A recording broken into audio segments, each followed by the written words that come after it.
और बड़ी खबर है, ईरान में 60 घंटे से इंटरनेट बंद है। प्रदर्शन की वजह से सेवाएं बंद पड़ी हैं। इंटरनेट कनेक्टिविटी लेवल सिर्फ 1% है। ईरान के 30 से ज्यादा प्रांतों में संघर्ष चल रहा है। तो आखिर क्या छिपा रहे हैं खामनेई? खामनेई किस बात का दुनिया से पर्दा कर रहे हैं? किस बात को छिपा रहे हैं? 60 घंटे से इंटरनेट बंद कर दिया गया है और इंटरनेट कनेक्टिविटी ईरान में घटकर मात्र 1% हो गई है।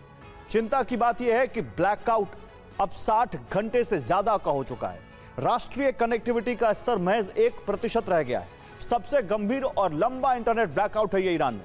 इंटरनेट शटडाउन इसलिए ताकि प्रदर्शनकारियों पर जुल्म जो कर रही है ईरान की सेना, उसको छिपाया जा सके। ईरान के दमन की कोशिश दूसरे लोगों तक पहुंचे ना।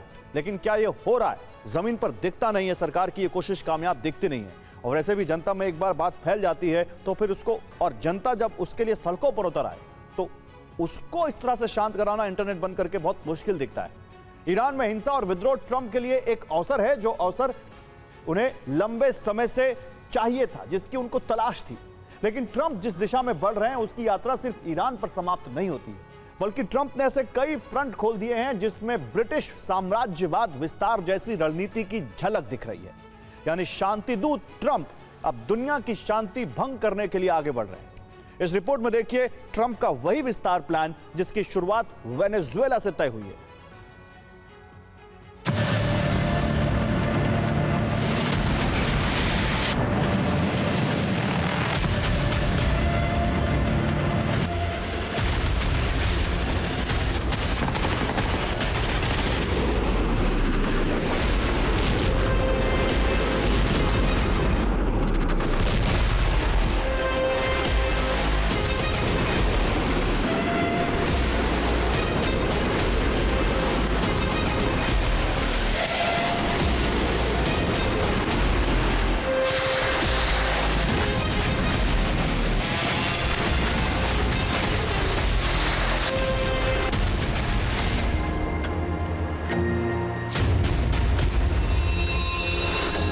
तानाशाह, डिक्टेटर, डॉन और ना जाने कितने ही नाम इन दिनों अमेरिका के राष्ट्रपति डोनाल्ड ट्रंप के लिए इस्तेमाल हो रहे हैं।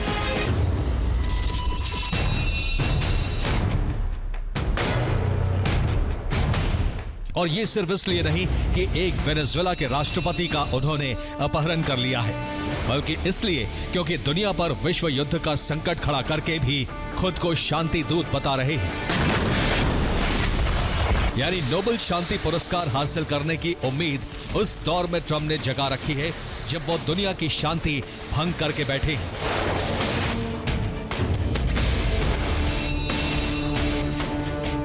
जंग में उतरा अमेरिका, कब्जा मिशन नहीं रुका। ये सच है कि वेनेजुएला में मिली कामयाबी के बाद ट्रंप ने विस्तार अभियान के तहत कई मोर्चे एक साथ खोल दिए हैं।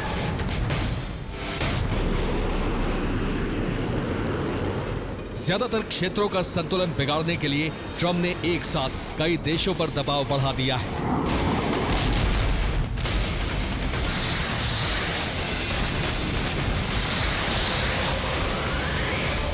इनमें सबसे ज्यादा सतर्क होने का डर ईरान के खामनेई शासन को है। उतना ही खतरा कोलंबिया के राष्ट्रपति गुस्तावो पेट्रो के लिए अपहरण का है।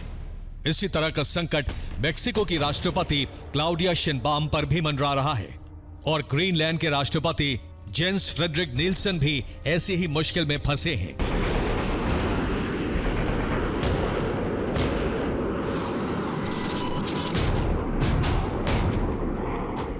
यानी ट्रंप के खोले मोर्चे में ये देश प्राइम टारगेट पर हैं, जहां नियंत्रण हासिल करने के लिए अमेरिकी सेना ऑपरेशन के लिए तैयार है।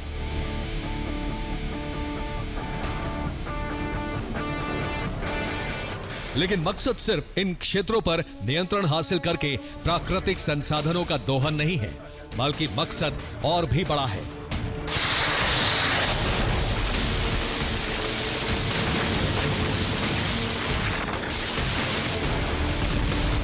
क्योंकि ट्रंप ये जानते हैं कि संपूर्ण अरब में नियंत्रण के लिए ईरान और इजिप्ट पर कब्जा जरूरी है।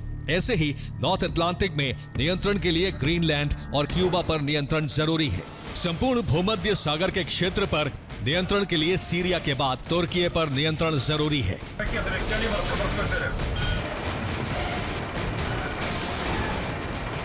हालांकि तुर्की पर इतनी जल्दी ट्रंप हाथ नहीं डालेंगे, लेकिन बाकी जगहों पर नियंत्रण के लिए वो आगे बढ़ने से अब गुरेज नहीं करेंगे।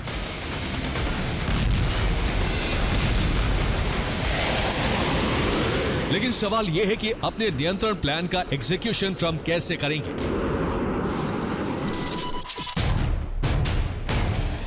जवाब है ठीक वेनेजुएला की तरह।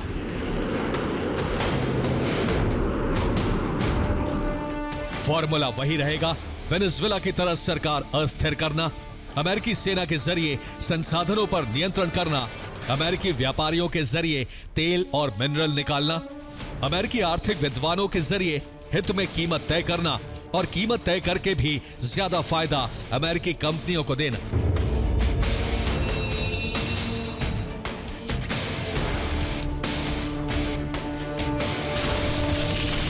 यानी प्लान ठीक ब्रिटिश साम्राज्य की तरह है, पहले व्यापार फिर उपनिवेश तैयार करना। और इसी प्लान ने ट्रंप को डॉन की उपाधि दिला दी है, क्योंकि अब ट्रंप शांति दूत नहीं बल्कि दुनिया के लिए संकट बन गए हैं।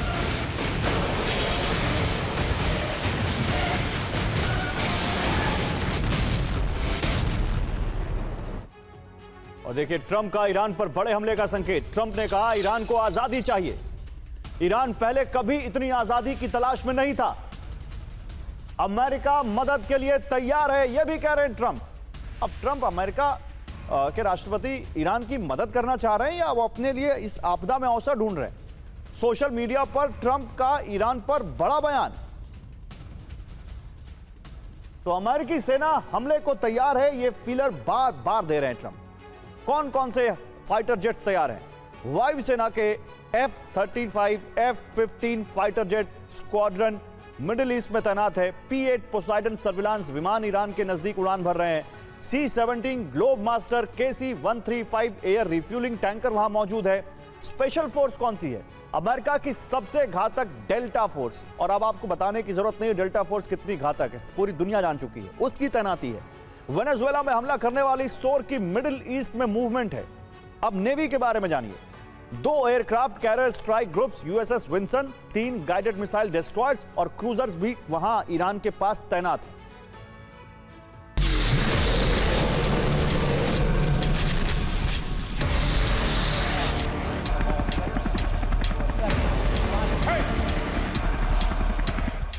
अब से कुछ ही समय पहले की बात करें तो ट्रंप ने 8 युद्ध रुकवाने का दावा किया, खुद को नोबेल शांति पुरस्कार का हकदार बताया।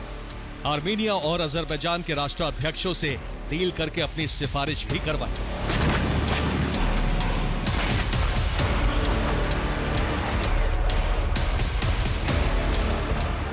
लेकिन अब जैसे हालात ट्रंप ने बना दिए हैं, उससे साफ है कि सहयोगियों के अलावा बाकी देशों ने अमेरिकी ताकत के सामने घुटने टेके थे। इसलिए ट्रंप अब एक सफल प्रयोग को दुनिया के दूसरे फ्रंट पर भी लागू करना चाह रहे हैं।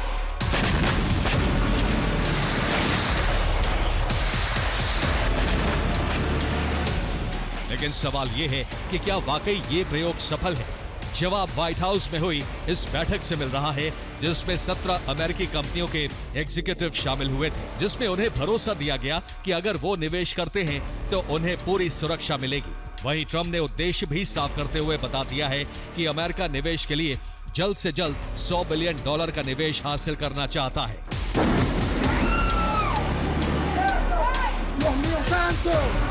हालांकि वेनेजुएला में एक समस्या बोलिवेरियन मिलिशिया है, लेकिन वेनेजुएला की कार्यकारी राष्ट्रपति का रुख बता रहा है कि ट्रंप का प्लान वेनेजुएला में करीब करीब कामयाब हो चुका है।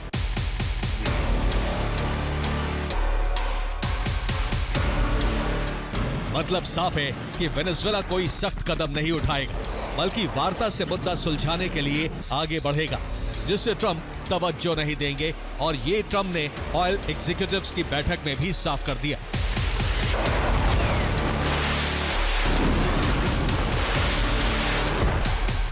इस बयान का ताल्लुक है उस पिन से जो ट्रंप ने लगाई थी, और इस पिन पर लिखा था हैप्पी ट्रंप।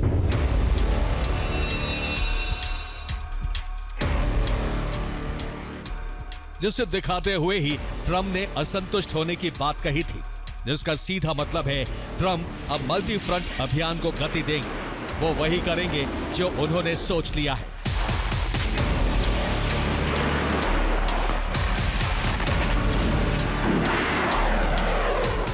यही वजह है कि मेक्सिको ने ट्रंप के इरादे भांपते हुए एक बड़ा फैसला ले लिया है। फैसला है अमेरिका से कम्युनिकेशन मजबूत करना, जो बिना लड़े अमेरिका को सीधे आमंत्रण होगा। और ऐसे ही दबाव के साथ अमेरिका दूसरे फ्रंट पर भी आगे बढ़ने जा रहा है।